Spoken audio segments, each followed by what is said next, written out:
This channel does not promote any violent, harmful, or illegal activities. All content provided by this channel is meant for an educational purpose only.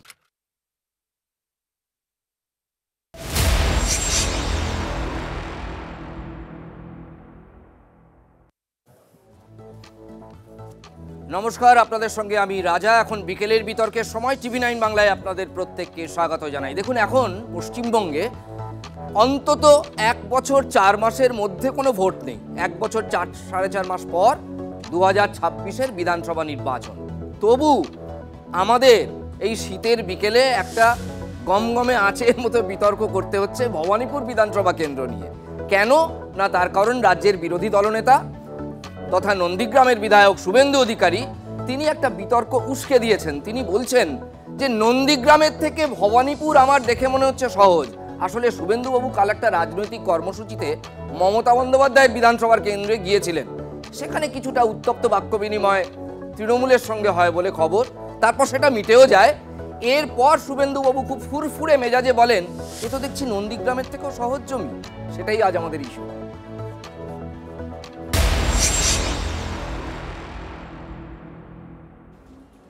আমাদের সঙ্গে আলোচনায় আজ যারা রয়েছেন, চন্দন চট্টোপাধ্যায় বাঁদিক থেকে CPIM নেতা এবং মুখপাত্র, বিমল শঙ্কর নন্দ বিজেপির প্রতিনিধিত্ব করছেন, বিজেপি নেতা, এবং সৌরভ প্রিয় দত্ত উনি হচ্ছেন রাজনৈতিক বিশ্লেষক। আমরা প্রথমেই শুভেন্দুবাবু কাল কি বলেছিলেন এবং আজ তার ব্যাখ্যায় কি বলেছেন একবার শুনুন। আমরা যে ফ্ল্যাং দিয়ে মিছিল করছিলাম, অর্থাৎ তাজ বেঙ্গলের সামনে এবং পশু হসপিটালের সামনে দিয়ে, ওই ফ্ল্যাংকে কোনো চোর তৃণমূলের লোক ছিল না। তারপরে এদিক থেকে যেই যুবকরা তাড়া করলো, পতাকা ফেলে মমতা ব্যানার্জির ভাই কার্তিক ব্যানার্জির বাহিনী কোথায় যে পালালো আর খুঁজে পাওয়া গেল না। আমি তারপরেও 1 ঘন্টা এখানে বিচরণ করছি। ন্যাশনাল লাইব্রেরি রিডিং রুম দেখলাম, কফি খেলাম, সিঙ্গাড়া খেলাম, এবং আমার তো মনে হচ্ছে যে নন্দীগ্রামের থেকেও ভবানীপুরটা আমার কাছে খুব ইজি। আমি একজন বিজেপির কার্যকর্তা হিসেবে বলেছি যে ভবানীপুর আসন ভারতীয় জনতা পার্টি জিতবে এবং মমতা ব্যানার্জি যেখানে দাঁড়াবে সেখানে তাকে হারাতে হবে। দায়িত্ব আমাকে দিলে আমি পালন করবো। আমাদের ডায়ে বায়ে যারা বসে আছে, যাকে দেবে সে পালন করবে। দেখুন, তথ্য পরিসংখ্যানে পরে আসছি, বিতর্কের মাঝখানে সেগুলো তো দিতেই হয় মাঝে মাঝে টোটকা হিসেবে। প্রথমেই বিমলবাবুর কাছে চলে যাই। বিমলবাবু, এই অসময়ে ভবানীপুর নিয়ে হঠাৎ এই মন্তব্য কেন? এই মন্তব্যে আপনাদেরই বা এত চিন্তা কেন? এই মন্তব্যে তৃণমূলের এমন হিক্কা উঠছে কেন? মনে তো হচ্ছে যেন অজ্ঞান হয়ে পড়ে যাবে সব। আর উনি তো সাধারণ একটা কথা বলেছেন, ভবানীপুর একটা সহজ জায়গা। আমারও তো তাই মনে হয়, অত্যন্ত সহজ জায়গা। গোটা পশ্চিমবাংলাই অত্যন্ত সহজ জায়গা। তো এত চিন্তার কি আছে? গতবারে তো নন্দীগ্রামে অনেক বিপ্লব করার চেষ্টা হয়েছিল। 1956 ভোটে কম্পার্টমেন্টাল পাইয়ে দিয়েছিল, এবং যে পাইয়েছিল তার নাম শুভেন্দু অধিকারী। আসলে ভয়টা শুভেন্দু অধিকারীকে, ভয়টা ভারতীয় জনতা পার্টিকে, ভয়টা একটা সংগঠিত শক্তিকে। এবং ভয় কারা পায়? ভয় কারা পায় যারা চুরি করে, ভয় কারা পায় যারা বাটপাড়ি করে, ভয় কারা পায় যারা অসততা করে। ফলে চোর, বাটপাড়, অসৎ, ক্রিমিনাল তারা একটা ক্ষমতায় চলে এলে যা হবার তাই হয়। আচ্ছা, 21-এর উপনির্বাচনে প্রিয়াঙ্কা টিপরেওয়াল হেরেছিলেন 56,000 ভোটে। যার কাছে হেরেছিলেন তার নাম মমতা বন্দ্যোপাধ্যায়। আচ্ছা, উপনির্বাচনগুলো এখানে অদ্ভুত একটা, আপনারা একটু নিয়ে আসুন তো পিসি সরকারকে। আমার খুব ওনার জানার ইচ্ছা আছে। এই নির্বাচনে 700 ভোট হয়, উপনির্বাচনে 1,70,000 ভোট কি করে হয়? মানে আমি নিজে একটি উচ্চশিক্ষা প্রতিষ্ঠানে গত প্রায় 37-38 বছর পলিটিক্যাল সায়েন্স পড়াচ্ছি, এবং দীর্ঘদিন আমি একটু রাজনীতি চর্চা, বিশ্লেষণ এগুলো করে থাকি। আমি কেন, আমার ঠাকুরদাও এটা ব্যাখ্যা করতে পারবে না যে নির্বাচনে আমি 350 বা 600 ভোটে জিতলাম, আর একদম যখন উপনির্বাচন হলো তখন 1,70,000। কোথাকার কোন, মানে বর্তমান পিসি সরকারের জুনিয়রের যিনি পিতৃদেব, মানে সিনিয়র পিসি সরকার, উনিও মনে হয় ব্যাখ্যা করতে পারবেন। বেশ, একবার দর্শকদের একবার মনে করিয়ে দিই। আপনারা তো অবশ্যই জানেন, যারা ভোটের খবর রাখেন তারা আরো ভালো জানবেন, যে ভবানীপুর এবং সমগ্র দক্ষিণ কলকাতা, বিশেষত ভবানীপুর, যদি আমরা 2014 থেকে পরিসংখ্যান দেখি, অনেক সময় না অনেক বিচিত্র রেজাল্ট হয়েছে। মানে যেটা প্রায় আনএক্সপেক্টেড, এইরকম রেজাল্ট হয়েছে। আমি একবার বলি, 2014-এ দেখুন মমতা বন্দ্যোপাধ্যায় ভবানীপুর বিধানসভা কেন্দ্রে, যেটা মমতার কেন্দ্র, সেখানে কিন্তু বিজেপি লিড পেয়ে গিয়েছিল, প্রায় 176 ভোটের লিড ছিল। এবং ইন্টারেস্টিংলি, যেটা 73 নম্বর ওয়ার্ড, অর্থাৎ মুখ্যমন্ত্রীর বাড়ির ওয়ার্ড, এবং যে বুথে মমতা বন্দ্যোপাধ্যায় ভোট দেন, সেই ওয়ার্ড এবং সেই বুথ দুটোতেই পিছিয়ে পড়েছিল তৃণমূল কংগ্রেস এবং বিজেপি লিড পেয়েছিল। সেবার কিন্তু প্রায় 6টা ওয়ার্ডে বিজেপি এগিয়ে গিয়েছিল। পরপর 3টে লোকসভা ভোট, প্যাটার্ন আলাদা, লোকসভায় একরকম, বিধানসভায় একরকম। আবার চলে আসুন 2019-এ দেখুন ভবানীপুরে মাত্র 3,500 তৃণমূল এগোলো, কিন্তু সেবারও তৃণমূল নেত্রীর যেটা বাড়ির ওয়ার্ড 73 নম্বর ওয়ার্ড, সেখানেও কিন্তু তৃণমূল পিছিয়ে গেল এবং সেবারও 8টা ওয়ার্ডের মধ্যে 6টাতে পিছিয়ে পড়েছিল তৃণমূল কংগ্রেস। যথেষ্ট চিন্তার কারণ ছিল। 2019-এর লোকসভা ভোটে 59টা ওয়ার্ডের মধ্যে মোট 26টা ওয়ার্ডে বিজেপি লিড পেয়ে গিয়েছিল। এগুলো কিন্তু চিন্তা বাড়িয়েছিল শাসকের, যদিও পরবর্তীকালে পুরো ভোটে শাসক মেকআপ করেছিল। আমি একবার চন্দনবাবুর কাছে আসতে চাই। এই যে বাড়া কমা, দীপা দাস মুন্সি যেবার দাঁড়ালেন, সেবার মার্জিন কোথায় 54 ছিল তার আগের বার, সেখান থেকে নেমে চলে এলো 26-25-এ, আমার এক্স্যাক্টলি মনে পড়ছে এই 25 মতো। এই যে এত বাড়া কমা এবং ওয়ার্ড ভিত্তিক, আপনি মাইকটা নিন, হ্যাঁ প্লিজ। 2016-তে দীপা দাস মুন্সি পেয়েছিলেন 40,219টা ভোট, মমতা ব্যানার্জি 65,520, বিজেপিও ভালো ভোট পেয়েছিল 26,299। হ্যাঁ, বিজেপি তৃতীয় হয়েছিল, কিন্তু মার্জিন অনেক নেমে এসেছিল, একদম তৃণমূল নেত্রীর মার্জিন নেমে এসেছিল। এইগুলো মাথায় রেখেই কি শুভেন্দু বাবু বলছেন? না, তাহলে কি বল মাথায় রাখবেন কেন? শুভেন্দুবাবু সবসময় মাথায় রাখছেন যে তৃণমূল আর বিজেপির সম্পর্কটা সাপ আর ওঝার মতো, সাপ হয়ে কাটাও যাবে, ওঝাও ঝাড়াও যাবে। কেন বললাম কথাটা? নন্দীগ্রামে বাইরে যখন নির্বাচন হয়েছিল, শুভেন্দু অধিকারী পা ভেঙেছিল মমতা ব্যানার্জির, অনেক কিছুর পর মমতা ব্যানার্জি হেরে গেলেন, রাজ্যের মুখ্যমন্ত্রী হেরে গেলেন। 6 মাসের মধ্যে সেখানে বাই ইলেকশন হলো। আর মানিকতলা আরেকজন রাজ্যের মন্ত্রী সাধন পান্ডে মারা যাওয়ার 1 বছর পরেও বাই ইলেকশন হয় না। তাহলে এই বাই ইলেকশন কারা ঘোষণা করে, কে ঘোষণা করলো? এবং সেখানে শোভনদেব চট্টোপাধ্যায়কে সেখান থেকে পদত্যাগ করিয়ে আরেক জায়গায় নিয়ে যাওয়া হলো। এই পুরো যে রচনা করার ক্ষেত্র, এই ক্ষেত্রের মধ্যে কোথাও রাজ্যের নির্বাচন কমিশন ছিল না, সেন্ট্রাল নির্বাচন কমিশনে ইলেকশন করা, এটা গেল 1। আর 2, এটা তো সত্যি কথা যে 2026-এর দিকে তাকিয়ে এখন থেকে বলছেন সেই যে বাইপোলারিটিকে ওরা বজায় রাখার চেষ্টা করছেন, এটাই মনে করছেন তৃণমূল এবং বিএমসি দুজনের মধ্যে ভাগ থাকবে, অন্য কেউ মাঝখানে থাকবে না। কিন্তু একই জিনিস আমার খুব ভালো লাগছে যে উনি হিন্দু মুসলমান এগুলো ভেবেই সব ক্যালকুলেশন করে কিছু একটা বলেছিলেন। কিন্তু দেখুন, যখন বাজারে আমি আলু কিনতে যাচ্ছি, তখন কিন্তু হিন্দু আর মুসলমান একই দামে কিনছি। এই ইস্যুগুলো যাতে সামনে না এসে যায়, ফলে এই ধরনের ইস্যুগুলোকে সামনে নিয়ে আসে। সৌরপ্রিয় দত্ত, তাহলে একটু অ্যাড করে দিই। সিপিএম 2021 সালে ভোটটা পেয়েছিল বাই ইলেকশনে 4,226টা ভোট, নোটার চেয়ে সামান্য বেশি। আরে সেটা দিয়ে কি গুরুত্ব দেওয়া দরকার আছে? সাপ হয়ে কাটবেন ওই 6 মাসের সিপিএম মধ্যে নোটাকে ভালো করে হারান। সেই পর্যায়ে পরে ফিরছি। ঠিক আছে, বলুন না, প্রশ্ন এটাই যে এই যে বারে বারে ভবানীপুর নির্বাচন যখনই হয়, বিশেষ করে লোকসভার প্যাটার্নে দেখা যাচ্ছে 5-6টা ওয়ার্ডে তৃণমূল পিছিয়ে পড়ে, কিন্তু দুটো ম্যাজিক ওয়ার্ড আছে, একটা ববি হাকিমের 82 আর একটা আছে 77, যেখানে একদম ধুমধুমার ব্যাটিং করে তৃণমূল লিড নিয়ে বেরিয়ে চলে যায়। দেখুন, লোকসভা ভোট, বিধানসভা ভোট বা পৌরসভা ভোট, বিভিন্ন সময় যখন ভোট হয় তখন বিভিন্ন আঙ্গিকে মানুষ ভোট দেয়। লোকসভায় যে দলকে ভোট দেয় হয়তো বিধানসভায় তাকে নাও ভোট দিতে পারে, বিধানসভায় যাকে ভোট দেয় তাকে পৌরসভায় নাও দিতে পারে। সেইখানে ভোট ফ্র্যাকশন হয়। আর আমাদের দলে কেন ভোট কমছে, কোন ওয়ার্ডে ভোট কমছে, কোন ওয়ার্ডে ভোট বাড়ছে, সেটা আমাদের দলীয় ব্যাপার, আমরা সেই বিষয়গুলো সবসময় পর্যালোচনা করি। কিন্তু শুভেন্দু অধিকারীর বক্তব্য নিয়ে যে কথাটা বিমলবাবু বললেন, আমরা অবশ্যই জানি 1956 ভোটে লোডশেডিং বিরোধী দলনেতা শুভেন্দু অধিকারী, যিনি কেন্দ্রের নির্বাচন কমিশনের সহায়তা নিয়ে লাইট অফ করে 1956 ভোটে চুরি করে জিতেছিলেন, তাই তিনি চোরেদের বিরোধী দলনেতা। রেজাল্টটা আপনারা আজও মানেন? এখনো তো যুক্তি, আমি বলছি এটা এখনো কেস চলছে। উনি তো আর একদম কোনো সমালোচনা ছাড়া তো বিরোধী হননি, উনি লোডশেডিং করে জিতেছেন, এটা আমি বলিনি। তখন ওই জয়প্রকাশ মজুমদার যখন বিজেপিতে ছিল, তখন সেটা জয়প্রকাশ মজুমদার নিজে এখন তৃণমূলে এসে বলেছে যে কিভাবে মমতা বন্দ্যোপাধ্যায়কে লোকসভা ভোটে হারানো হয়েছিল কেন্দ্রের সাহায্য নিয়ে। আর দ্বিতীয় কথা আমি একটা বলবো যে শুভেন্দু অধিকারী এইখানে হিন্দু আর মুসলমানের বাটোয়ারা করে ভোটে জেতার কথা বলছে। আমি মনে করি যেখানে মানুষ ভোট দেয়, হিন্দু বা মুসলমান ভোটের ওপর দাঁড়িয়ে বা হিন্দু মুসলিম কথাবার্তা বলে কোন আসন সহজ কোন আসন কঠিন এই বিচারে আমরা যাব না। আমরা মনে করি হিন্দু এবং মুসলমানের মধ্যে কোনো পার্থক্য নেই, আমরা সবাই মানুষ। তাই মানুষের ভোটে মমতা বন্দ্যোপাধ্যায় দিনের পর দিন ক্ষমতায় আছে।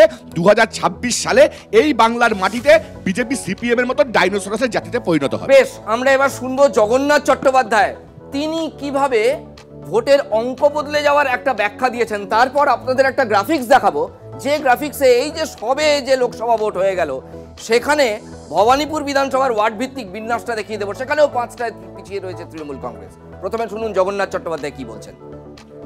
ভবানীপুরের যে জনবিন্যাস, সেই জনবিন্যাস আমাদের পক্ষে, বিশেষ করে বাংলাদেশ পরিস্থিতি, আরজিকর পরিস্থিতি এবং তার অনুবর্তী পদক্ষেপ হিসেবে যে সদস্যতা অভিযানে ভবানীপুর থেকে আমরা ব্যাপক সাড়া পেয়েছি। বলতে পারি যে নন্দীগ্রাম এবং ভবানীপুরে তুল্যমূল্য সদস্যতা হয়েছে। তাতেই বোঝা যাচ্ছে যে ভবানীপুরের মানুষ তারা বেরিয়ে এসে যেভাবে আমাদের সদস্য হয়েছে, আমাদের কাছে এটা একটা বড় সূচক যে ভবানীপুরে আমরা বড় ধাক্কা দিতে পারবো। এই যে পরিসংখ্যানটা আপনাদের দেব বলছিলাম, মোট 8টা ওয়ার্ড ভবানীপুর বিধানসভা কেন্দ্রের মধ্যে, তার মধ্যে এখানে দেখুন দেখাচ্ছি আপনাদেরকে, এই 8টা ওয়ার্ডের মধ্যে 63, 70, 71, 72, 74 এই 5টা ওয়ার্ডে বিজেপি এগিয়ে, এবং পরের যে 3টে ওয়ার্ড 73, 77 আর 82, ওই যে আগেই বলেছি 77 আর 82 হচ্ছে তৃণমূলের ম্যাজিক ওয়ার্ড। যাই হয়ে যাক না কেন, এমনকি কোনো একটি ভোটে জাস্ট আমার এক্স্যাক্টলি মনে পড়ছে না, 16,000-এর লিড দিয়েছিল 77 নম্বর ওয়ার্ড, 82 নম্বর ওয়ার্ড, কোথাও 12,000 দেয়, কোথাও 16,000 দেয়। তাহলে মোট ব্যবধান জয়ের যদি 25,000 হয়, 16 আর 12 যদি একটা দুটো ওয়ার্ড দিয়ে দেয়, তাহলে তো তাকে ধুমধুমার ব্যাটিং বলতে হয়। আমরা আবার ফিরে আসছি বিমলবাবুর কাছে। বিমলবাবু, আপনার উত্তর। কথা বলি সেটা হচ্ছে, সেই উত্তরটা পরে দেবো, উত্তর দেওয়ার করে কিছু নেই, ওই ধরনের মন্তব্য তো উত্তর দেওয়া যায় না। আমি শুধু একটা কথা বলি, মুখ্যমন্ত্রী পরাজয় তো নতুন কথা নয়। 2011 সালে কেউ কখনো ভাবতে পারেনি যাদবপুরে বুদ্ধদেব ভট্টাচার্য হেরে যাবেন, এই তথ্যটা আমার কাছে রয়েছে। ভোট পেয়েছিলেন 87,288, তার বিরুদ্ধে মনীশ গুপ্ত পেয়েছিলেন 1,03,972। একটা বিষয়ে আমি ধন্যবাদ দেবো বুদ্ধদেব বাবুকে, তার দলের সম্পর্কে আমার তীব্র ইয়ে থাকলেও উনি গ্রেসফুলি পরাজয়টাকে মেনে নিয়েছে, ওইসব গাল গল্পগুলো শোনাননি। আচ্ছা, ওবার কিন্তু ওই প্রচার যেবার হয়েছিল ময়দানে আমি ছিলাম, সেবার মমতা বন্দ্যোপাধ্যায় ওখানে একটা না ফিগার বলে এসেছিলেন 30,000-এ হারাবো, এটা প্রায় কাছাকাছি 30,000 হয়, কিন্তু ভালোভাবেই হেরে যান। এটা মুখ্যমন্ত্রীর পরাজয়, এটা তো খুব কম কথা নয়। ফলে এখানে মুখ্যমন্ত্রী হেরেছিলেন এবং সিপিএম আস্তে আস্তে কিন্তু শেষ হয়ে গেছে। আজকে সিপিএম একটা আসন নেই পশ্চিম বাংলায়, না লোকসভায় না বিধানসভায়। ঠিক যেরকম এখন তৃণমূল এই ভয়টা পাচ্ছে, ভয়টা হচ্ছে একেবারে শেষ হয়ে যাবার ভয়। এই বাংলাদেশের ঘটনাবলী কিন্তু মানুষের চোখ খুলে দিয়েছে যে আগামীতে এই অবস্থা যদি চলতে থাকে, এই দলটা যদি 2024-এ ক্ষমতায় আসে, আমাদের প্রত্যেকের এই হাল হতে পারে, বাংলাদেশে হিন্দুদের যা হাল হচ্ছে। কারণ এই একদল এমন লোকের হাতে ক্ষমতা চলে গেছে, খুব ভয়ঙ্কর কিছু মানুষের হাতে ক্ষমতা চলে গেছে, ওরা ক্ষমতার জন্য এই লেভেলে চলে যেতে পারে। এদের আতঙ্ক এই জায়গাটায়, আতঙ্কের আরেকটা জায়গা আছে, এরা খুব ভালো জানে এরা যা মানুষের সঙ্গে করেছে, যেদিন ক্ষমতা থেকে যাবে মানুষ তার হিসেব বুঝে নেবে, আজ হোক কাল। এরা বেঁচে গেল কি করে? সিপিএমকে বলেছিল বদলা নয় বদল চাই, আসলে সিপিএমের যে লেভেলটা গোলমাল পাকাতো, তারা প্রত্যেকে তৃণমূলে ঢুকে পড়েছে, তাদের জায়গা খুলে দিয়েছে, তারা একই কাজ এখানে করতে যাচ্ছে। অনেক নাম এখানে বলতে পারি, বলার দরকার নেই, সে তুমিও জানো আমরাও জানি। এদের ভয় হচ্ছে এখনো একটা তো সিপিএম এর জায়গা রয়েছে, একজন রাজনীতি ছাত্র হিসেবে বলি, যেহেতু মতাদর্শ একটা রয়েছে, এখনো ডাকলে কিছু লোক একটা মিছিল করে, মিটিং করে, একটা ব্রিগেডে চলে যায়, তৃণমূল ডাকলে একটা লোকে যাবে, ফলে ওদের পার্টিরা উঠে যাবার ভয় আছে। এখন তারপরে ওরা কি করবে ওদের ব্যাপার। চন্দনবাবুর কাছে আসছি, কিন্তু সৌরভবাবুর কাছে আসবো। আমার মোদ্দা প্রশ্ন হচ্ছে, শুভেন্দু অধিকারী এবার কোথাও যেন, আমরা এখনই বলছি না যে ব্যাটলফিল্ড চেঞ্জের কোনো ইঙ্গিত, কিন্তু তিনি এর আগে বলেছেন নন্দীগ্রামে এবার আরো বেশি হারাবো, আবার যদি মমতা বন্দ্যোপাধ্যায় এখানে দাঁড়ান। এখন তিনি বলছেন ভবানীপুরের কথা। 1.5 বছর আগে থেকেই কি মনস্তাত্ত্বিক চাপের খেলা শুরু হয়ে গেছে? দেখুন, আমি একটা খুব সিম্পল কথা বলি, শুভেন্দু অধিকারীর মুখ থেকে আপনারা 6 মাস বুমগুলো সরিয়ে নিন প্রত্যেকটা চ্যানেল, আমি আপনাকে বলছি শুভেন্দু অধিকারী বলে কিছু থাকবে না। উনি বেঁচে আছে এই মিডিয়ার জন্য, আর মমতা বন্দ্যোপাধ্যায় মিডিয়ার থেকে মুখ্যমন্ত্রী হননি, মমতা বন্দ্যোপাধ্যায় লড়াই করে হয়েছে। ওই যে ওনার এই পাগলের প্রলাপগুলো শুনতে হবে না, জোকারগিরিগুলো শুনতে হবে না, একবার সরিয়ে নিন, ওনার নেতাগিরি করা ঘুচে যাবে। এর থেকে বেশি কিছু আমরা মনে করি না তৃণমূলের পক্ষ থেকে। চন্দনদা, রাজা, তুমি কতগুলো তথ্য খুব ইন্টারেস্টিংলি দিয়েছো, আমার কাছেও কতগুলো খুব ইন্টারেস্টিং তথ্য আছে। শিশির মুকুল থিওরিতে চলছে তৃণমূল আর বিজেপি। শিশির অধিকারী পুরো টার্মটা কাটিয়ে দিলেন তৃণমূলের এমপি হয়ে, আর ওখানে বসে থাকলেন, বাইরে এসে সবাই দেখছে উনি বিজেপি করছেন। ঠিক একই রকমভাবে পশ্চিমবঙ্গ বিধানসভায় মুকুল রায় পুরো টার্মটা কাটিয়ে দিলেন বিজেপির হয়ে, কিন্তু টিএমসি করছেন বাইরে, কৃষ্ণ কল্যাণী চেয়ারম্যান হচ্ছেন। ফলে এই মডেলটা, এই যে তথ্যগুলো দেখাচ্ছ, আসলে এটাই সেই বাইনারি মডেল, যায় আজ আজকে টিএমসি, সে কালকে বিজেপি হতে পারে, এবং এটা ভোটারদের মধ্যে হয়েছে। নন্দীগ্রাম এই যে সমবায় নির্বাচনগুলো হলো, সেখানে গিয়ে কি দেখছো? তৃণমূল এবং বিজেপি একই সঙ্গে ভাগ করে নিচ্ছে, দুজনে মিলে সমবায় ভোট, এবং অন্য কোনো ক্যান্ডিডেটকে দাঁড়াতে হবে না। ফলে শুভেন্দু অধিকারী বারবারই এটা বলেন, এটা ওদের যে রাজনীতি, মিলিত রাজনীতি, যেটা আরএসএস ঠিক করে দেয়, তারই একটা পার্ট। তা না হলে সারদা থেকে আরজি করের এই নির্যাতিতা পর্যন্ত বিচারের ক্ষেত্রে সবটাই এক লাইনে দাঁড়িয়ে আছে। বেশ, ভবানীপুরে কিন্তু আরেকটা ইন্টারেস্টিং ফ্যাক্টর আছে। দেখুন, ভবানীপুরে খুব দ্রুত বাসিন্দার বিন্যাস কিন্তু বদলেছে। বহু পুরনো বাড়ি ভবানীপুর এলাকায়, বহু বাঙালি তারা তাদের বাড়ির, ধরুন 1, 2, 3 ভাইয়ের বাড়ি, 2 শরিক সেখান থেকে চলে গিয়েছে সোনারপুর, আর একজনের সেখানে একটা নন বেঙ্গলি পরিবার এসে ঢুকেছে।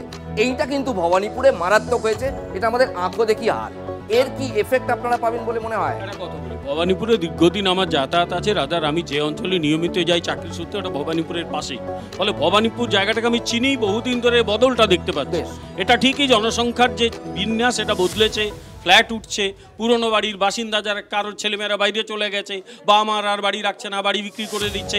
এগুলো তো গোটা কলকাতায় ঘটছে, সল্টলেকে ঘটছে, বিভিন্ন জায়গায় ঘটছে। এটা নতুন কোনো কথা নয়। জনবিন্যাস বদলাচ্ছে।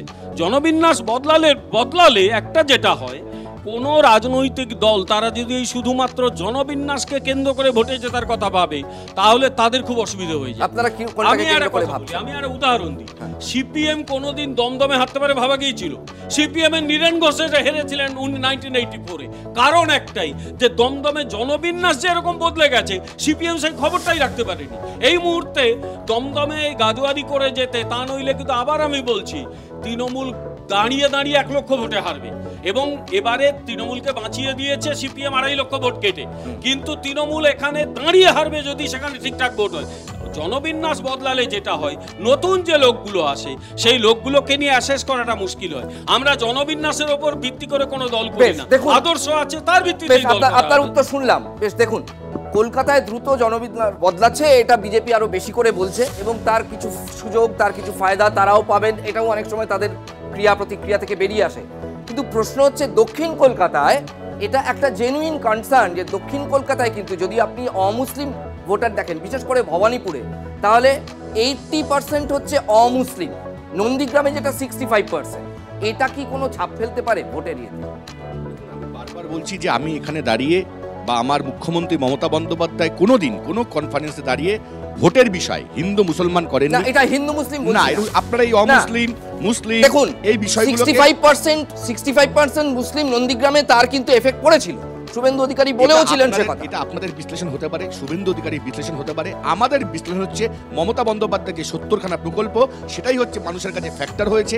মানুষ মমতা বন্দ্যোপাধ্যায়কে দিনের পর দিন উন্নতির চরম শিখরে নিয়ে যাচ্ছে, শুধু তার উন্নয়নের জন্য। কোনো মুসলিম অমুসলিম ফ্যাক্টরের কোনো বিষয়। সৌরভ বাবু, আমার একটা প্রশ্ন, তাহলে 77 আর 82 আপনাদের এরা ম্যাজিক পয়েন্টের মতো ভোট আসে কি? মানুষ যখন সেখানকার বিন্যাস, মানুষ যখন মনে করে যে আজকে ত্রাতা মমতা বন্দ্যোপাধ্যায়, মানুষ তখন ঢেলে ভোট দেয়।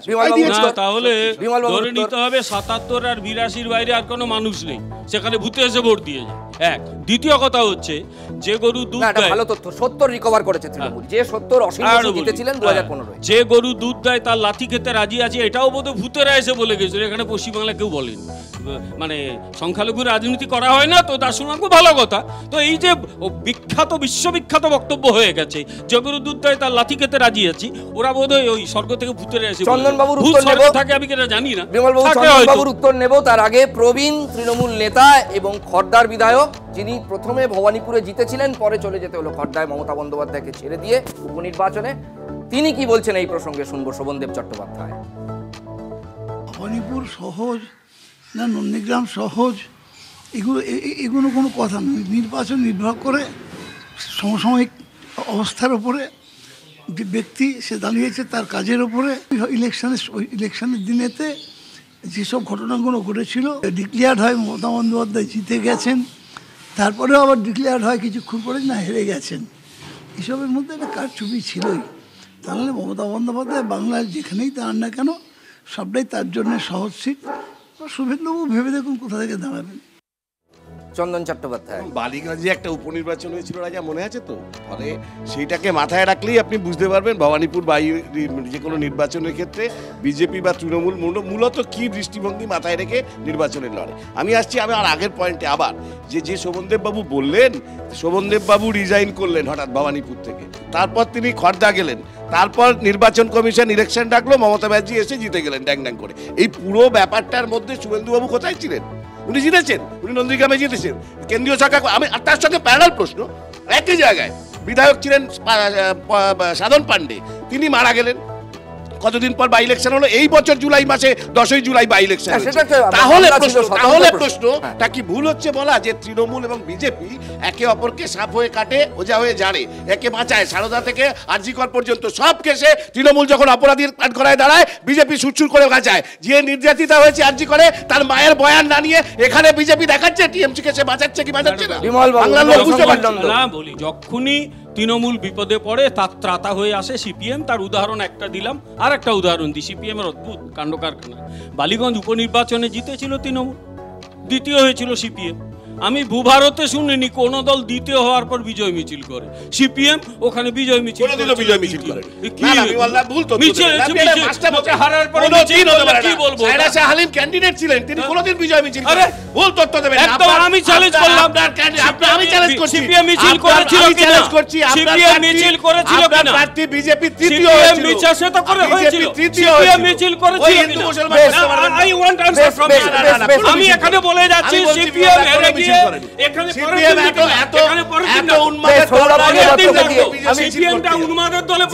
পক্ষের মধ্যে বেশি হওয়ার কথা ছিল, অন্যদিকে চলে যাচ্ছে। সৌরভপ্রিয় দত্তকে নিয়ে শেষ করব। যারা ফার্স্ট বয় তারা ঝগড়াঝাটির মধ্যে যায় না, যারা নোটার সঙ্গে লড়াই করে, যারা হারিয়ে যাওয়ার মুখে তারাই লড়াই করে, তারা লড়াই করছে, তাদের সঙ্গে আমরা কোনো লড়াই করতে যাব না। আমরা প্রথমবার আজ এই বিতর্কের এখানেই ইতি। আপনাদের তিনজনকেই আমাদের অফিসে আসার জন্য অসংখ্য ধন্যবাদ। দেখতে থাকুন টিভি9 বাংলা।